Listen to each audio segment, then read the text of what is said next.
It's Weight Loss Oracle, Ryan Adams here.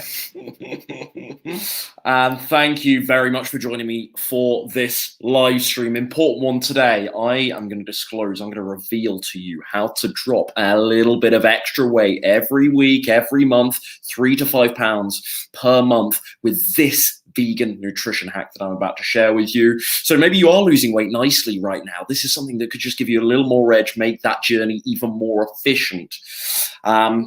Obviously, I don't want this to be unsafe and unsustainable. It's so fast that it's really aggressive for you. So that's your responsibility to assess that for yourself. But just squeeze a little bit more juice out the lemon from this tip that I'm about to share with you. Perhaps you're stuck in a plateau, adversely. Maybe you've lost a bit of weight in the past, you're stuck in a plateau right now. This alone, what I'm about to share with you today, could be enough to finally break you through, get that scale moving again, and ultimately get you to your dream slim body weight. Bit of context for this. I lost my first 25 pounds after going vegan in 2015 in 3 months or so, between early June and when would that be? August, September of 2015. But then things slowed down for me. And I wasn't that mindful. I was new to this way of eating. I didn't really know what I was doing. I certainly didn't know a fraction of what I now know today about this stuff. You would hope, quite obviously. But I was able, without too much knowledge, to lose 25 pounds in those 3 months. But like I say, it stopped. It didn't grind to a screeching halt by any means, but it certainly slowed down. And there were points where I hit those plateaus and my understanding of vegan nutrition wasn't there yet. I still wasn't that advanced in my weight loss knowledge at that point either. I certainly wasn't the oracle that I now, of course, am today, as the screen suggests, as my display name there suggests. So some people are going to take that really seriously. I'm being very satirical with that, by the way. Though, jokes aside, I obviously I'm a genius. But where were we? So yeah, grinding halt, not necessarily, but plateaus after that time. And since then, I actually have lost another 15 pounds, as you guys know, to take me up to around 40 pounds or so there or thereabouts. But it was much harder, right? After that initial 25 pounds, it was much harder. And this vegan nutrition hack that I'm about to share with you is actually one of the things I stumbled on through trial and error, through sheer persistence in that time where I'd had all that success. I'd lost that 25 pounds, but I wasn't as lean, quite as slim yet as I wanted to be. There was still a little bit of body fat on me. I wanted it gone. I wanted the love handles gone. I wanted the lower abs. A little bit of fat there lost. I wanted that more sort of lean, athletic looking, more toned physique. I'm not a fitness freak, as you guys know. I'm not a gym bro, bodybuilder, or anything like that. But I just wanted a nice, slightly toned physique, you know?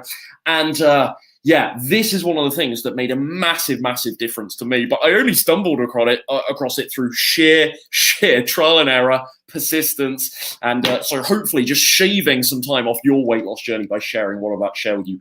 Anyway, I'll cut to the chase because I've been beating around the bush for too long here. This is the secret. This is what I wanted to share with you. Chop and chuck filler foods. Chop and chuck filler foods. Chop, chop, chop, chop. Chuck it in a dish. Chuck it in the saucepan. Chuck it in the Instapot.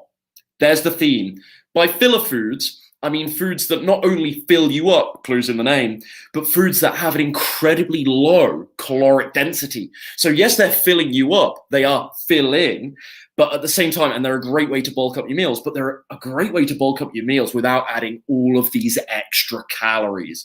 So this is what we're thinking. And these things, they are easy to prepare. They are healthy as well. So this is not just a weight loss video. This is a health promoting video as well. We're going to improve the nutrient diversity of your diet by working through some of these chop and chuck filler foods here. You can take 3 or 4 of them now, add them to your diet, and immediately you're getting a better diversity of nutrients in your diet. But just simple, chop, chop, chop, straight in the pan. Maybe you have them raw. Maybe you cook what I'm about to share with you now. Whatever it is, you're just adding some of these into your diet. Now, I want to stress here, this alone will not do anything. So if you take your current meals right now, take your current meal plan, add one of these several chop and chuck filler foods that I'm about to share with you to your meals, this alone isn't going to make a massive difference, right? Because you're just adding something to your diet. But we are working here with the idea of displacement theory. By adding more of these chop and chuck filler foods into your diet, I'm hoping you can remove some of the less weight loss effective foods from your diet, but still feel full because you've added bulk through lower calorie options. Does that make sense? So we're working on displacement theory here. We're working on losing weight by not feeling deprived, by not starving yourself. You know I've been there. I know chances are you've probably been there if you're watching this as well. So We are getting full, being full, staying nourished, lots of nutrients in the diet, and losing weight at the same time. Win, win, win, bloody win all the way through, right? This is what we like to hear. So get the notes, get the pen out already, get the notes out. I'm just going to race through some of these. I don't know how much description I need to give of some of these foods. These are foods you've all heard of, I'm sure. And maybe you just need a couple of ideas for how to integrate them to your diet. So I'll come to those. We're just doing it on a whim here. So I'll come to those as I see fit as we go. Number one is strawberries. Now, who doesn't like strawberries? Probably the most popular berry, I would say, in my experience talking to people. And you can add these to your cereal, to your oatmeal, to your smoothies, of course. Strawberry is one of the highest water content fruits out there. I think it's somewhere between about 88 and maybe 91%. In my head, I've got 89%, that the average strawberry is about 89% water content, meaning 89% of the volume of a strawberry is water. So there's only 11% of a strawberry that actually contains calories. Now, you would also say, well, that's only 11% of a strawberry that actually contains nutrients as well. So that's true as well. There are more nutrient-rich berries out there, blueberries, for example, but strawberries brilliant as a chop and chuck food. Bang, bang, bang. Okay, seasonal problems sometimes with strawberries, obviously, but you can get frozen ones, throw them into your smoothies. Great option. I was adding back in I don't know how many punnets, pounds, ounces, grams of strawberries I went through in 2020, but for some reason that year I was eating so many strawberries, and I remember getting leaner that year, not entirely, of course, because of the strawberries, but I was getting so lean in 2020. I didn't want to lose any more weight because I was using so many of these chop and chuck filler foods, and strawberries, big part of it. They were going into my cereal bowls every single day alongside the muesli, the bran flakes, so on and so forth. So strawberries, number one. Number two, and I love these because, again, nutrient diversity, B vitamins, a surprising amount of protein in what I'm about to share with you as well. And it's mushrooms. They are amazing. They are wonderfully versatile as well. They can go in many different dishes. I know a lot of people aren't a fan. I certainly wasn't a fan of mushrooms growing up. You sort of hit 18 and you suddenly like olives and mushrooms, don't you? It's funny how that works and how taste buds develop. But mushrooms, I love these. They're versatile. I think as well for newly transitioning vegans and plant-based dieters, mushrooms can be somewhat of a meat replacement. I know it's not a like-for-like switch in terms of sort of calorie content and maybe you would argue nutrient breakdown. However, in terms of texture, mushrooms have a bit of a meatiness to them. But mushrooms, again, great chop and chuck food, so low calories as well. So you just throw them in things, add a bunch of bulk to your meals, add a bit of flavor and texture and taste to your meals without actually adding that many calories. Amazing. Spinach. There's not even any chopping involved in this one. Spinach. Now, don't get me wrong, spinach is not particularly filling, but simply by adding a couple of handfuls of spinach to meals, perhaps you can tap into some of the benefits of having, a greater amount of vitamins and minerals in a meal from a satiety perspective. Satiety isn't all about calories. There's lots of things that trigger the ghrelin, the leptin, the hunger hormones in your body, your hunger signals to actually feel satiated beyond just the caloric amount of something. It isn't all about calories and volume like I'm talking about. It can also come down to nutritional richness. And so spinach, wow, loaded with nutrients, couple of handfuls of that. It does add bulk, doesn't it? It would add lots of bulk to a salad if you were having spinach raw, but when you cook it and it wilts down, it doesn't actually add that much bulk, admittedly. But I still wanted to include it in this list because of its nutrient content. Brussels sprouts. All right, these aren't a particular popular one, are they? But these are amazing because you can have them on a salad, for example, raw. You can cook them and just, again, bulk. Mini cabbages, Brussels sprouts are, aren't they? Just the bulk you can add to a meal without adding that many calories is incredible. So if you are a fan of Brussels sprouts, don't just leave it to Thanksgivings and the holidays and Christmases. Get them on your plate all year round. And your waistline will thank you. I promise you that. Apples, next up. I'd throw pears in as well whilst I'm at it, whilst I'm thinking about it, because they're similar in this regard. Apple, again, chop that up, throw it in stuff. And I think people are very limited with apples, right? Unnecessarily so. They'll just eat an apple or they'll slice up an apple, maybe have it with a bit of nut butter. I like doing those things too, but an apple can change the entire taste of a salad. You can chop up half an apple, throw it in your salad for a bit more bulk, a little bit of a summer flavor, a little bit of sweetness in your salad as well. Amazing. You can do cooked apples. So you can do your own, apple pie, for example, for a low calorie, vegan dessert option. So baking apples. I think stews as well. You could throw apples into stews. I think this is perhaps a slept-on fruit. I think we've gone towards the exotic stuff with all the globalization and the importing and that sort of thing. Certainly in the Northern Hemisphere, I think people have forgot the good old apple, the good old trustworthy apple. And there's nothing better, of course, than a Granny Smith. That's Ryan's #1 apple pick there. But apples, great chop and chuck option, as are pears as well. Again, pear, apple. Bang, straight my cereal bowls into your oatmeal. I shared my apple pie oatmeal recipe on my Instagram, I think a month or two back, where you just do a regular oatmeal. You don't need to even check my Instagram for it. Do your regular oatmeal as always, but actually chop up an apple, dice up an apple, bake it in the oven for maybe 25 to 30 minutes until it starts to get golden crispy, and bake it in maybe a little bit of lemon juice, maybe a little bit of cinnamon as well, maybe even a splash of brown sugar. That would be fine, just a little bit of brown sugar, and then throw that onto your oatmeal. Baked apple pie oatmeal. Oh my goodness, fantastic. Next up on our list, cucumber. Again, this is something you're only going to use with raw dishes. So immediately my mind springs to salads, but I also have lots of my clients chop up some cucumber, throw it into their sandwiches to add a little bit more bulk. And again, cucumber, I think over 90% water content. So like our strawberries early on, incredibly high water content, incredibly low, therefore, caloric density, so low risk, right? So hard. How much cucumber would you have to eat to get fat from cucumber? It's an astronomical amount.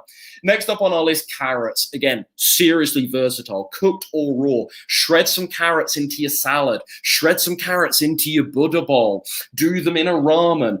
You can pretty much cook them in any westernized traditional dish. Carrots are so incredibly versatile. Again, can have them raw as well. Easy option. Next up, snow peas or sugar snap peas. Technically a legume, but incredibly low in caloric density. Things like stir fries, and I'm going to cover those in a little bit more depth later, but things like stir fries, these will go well in. I think snow peas, sugar snap peas, they are slightly more limited in terms of how and where, look at this hair, good Lord, how and where you might use them. But if you can squeeze some of these into your meals, again, adding bulk for very few calories. You've got the theme here, chop and chuck. Again, very little chopping involved with that. Raspberries. So we've got another berry on this list. Raspberries as well. Probably not as popular as the strawberry. Also, again, limited in terms of seasonality. But raspberries, actually one of my favorite berries. And yeah, again, I don't think perhaps as much versatility as a strawberry, but we are thinking of things like the cereal bowls, the oatmeal, the smoothies, desserts. You could do some sort of chia pudding, maybe with some plant yogurt and maybe some raspberries. There are things you can do with raspberries, albeit perhaps not as versatile as other berries. Melon. And you've got many different types of melon that would fit the bill here, including watermelon for watermelon lovers out there. I know there are a lot of you, but cantaloupe as well.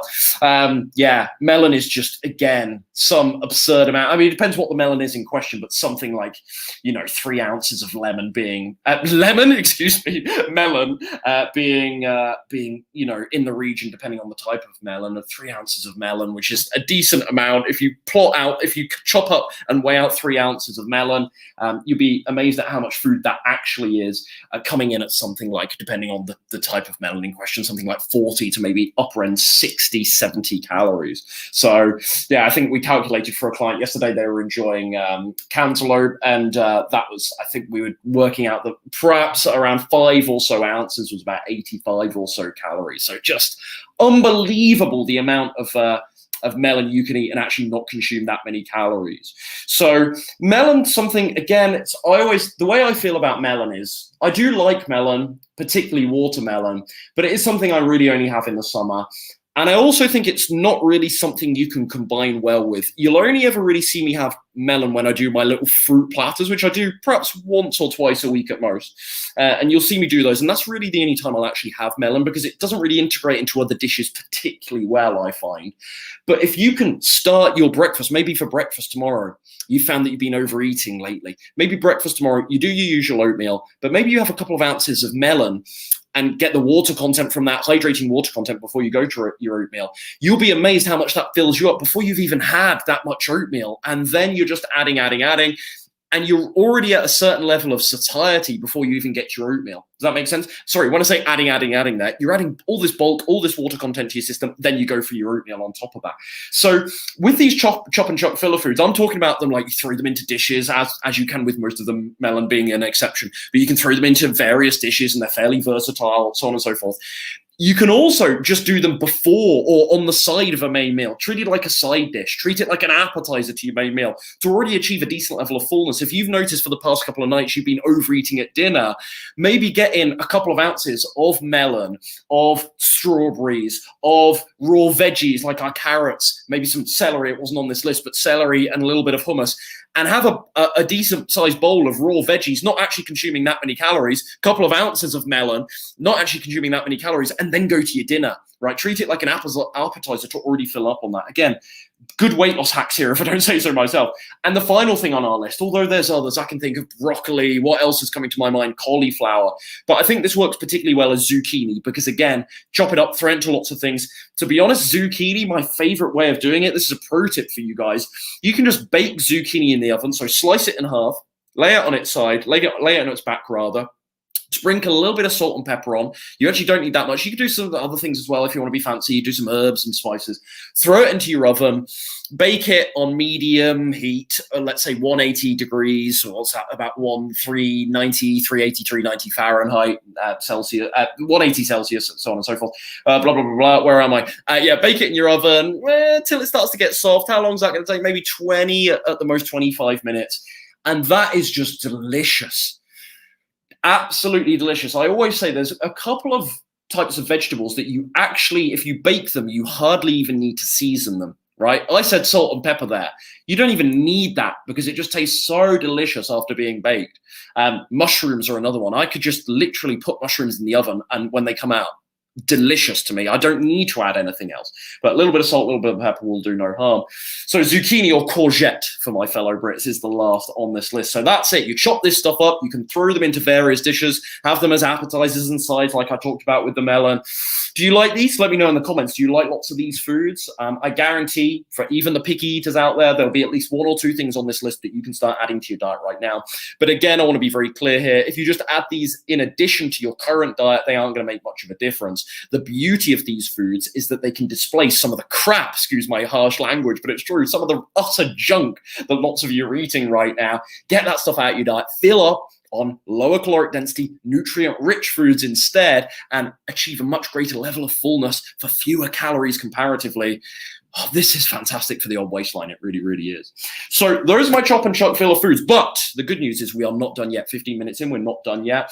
I also want to take this one step further, and I want to show you how to start integrating. I've already given you lots of examples, frankly, but integrating many of these chop and chuck filler foods into your diet right now. I want to give you some templates to work with, some meal ideas straight off the bat.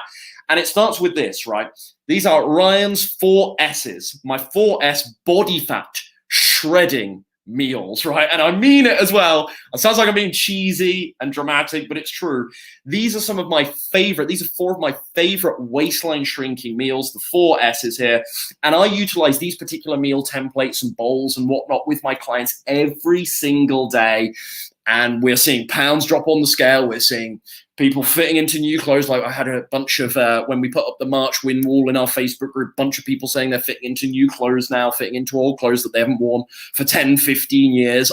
But a lot of people saying, Ryan, this whole weight loss thing's really expensive. I now need to go and buy some more clothes because even my old clothes don't fit me anymore, which is very bittersweet indeed, but obviously a great thing overall. So these are the 4 S's: stews, soups, salads, and stir fries, because these 4 dishes, they all can be filled with bulky fruits and vegetables. Of course, they can have other things in them too. You could have a stew that isn't that healthy and weight loss friendly. You could have soup, it would be hard, that isn't that weight loss friendly. You could have a salad, again, it would be hard, that isn't particular weight. Actually, it wouldn't be. You go into a restaurant, order a chicken Caesar salad with all the whatever it has on, Parmesan, mozzarella, croutons, yada, yada, yada, ranch dressing, so on and so forth. It's not all Caesar dressing, whatever. It's not going to be particularly weight loss friendly, is it? But stir fries, again, these are meals that they're not guaranteed. It still is relative, right? They're not guaranteed to help you lose fat right now. But if you get them right, these can be some of the most incredible weight loss foods and meals on the planet. And what I love about soups, stews, salads, and stir fries is that they are voluminous. So you can eat big, big portions and not actually consume that many calories if You use lots of our chop and chuck filler foods here. So that's it. I want you to, this is your action step. Go away right now. Look at some of my recipes on my Instagram page, on my YouTube channel. Look at other people's stuff. Look at forks over knives recipes like I often recommend to my Vegan Slim and Sustain clients, and start figuring out soups, stews, salads, stir fries that you can start incorporating into your diet right now, because all of these meals allow you to add so much bulk, so much volume, so many of these low calorie density foods like I've covered in my previous list here. And so you can eat big and lose weight at the same time. Another good thing is, like, especially with the soups and stews in particular, is they've got such a high water content. So meals that have high water content, again, you've got not only the food itself, but then you've got the water that comes with it. And it creates, it's not necessarily satisfying, but it creates a feeling of fullness that can be so helpful to people that have a hard time balancing their appetite and dealing with cravings, so on and so forth. So yeah, that's it. Soup, stews, salads, soup, stews, salads, stir fries. Those are the 4S body fat shredding meals. I've covered particular recipes for them elsewhere. I'm not going to go over those again, but yeah, I just wanted to give you those 4 to think about. Squeeze some of these into your diet right now, and you're going to lose crazy, crazy weight. And that's it, my friends. I really hope you found this helpful. Let me know your questions and comments down below. Thanks to anyone that joined me live. There's not many people here, and that's no problem because I didn't really plan it. I didn't give any notice for this. I just jumped on. But if you are struggling to lose weight on your own right now, and you want to eat simple but satisfying, no frills vegan meals, check out my Vegan Slim and Sustain program.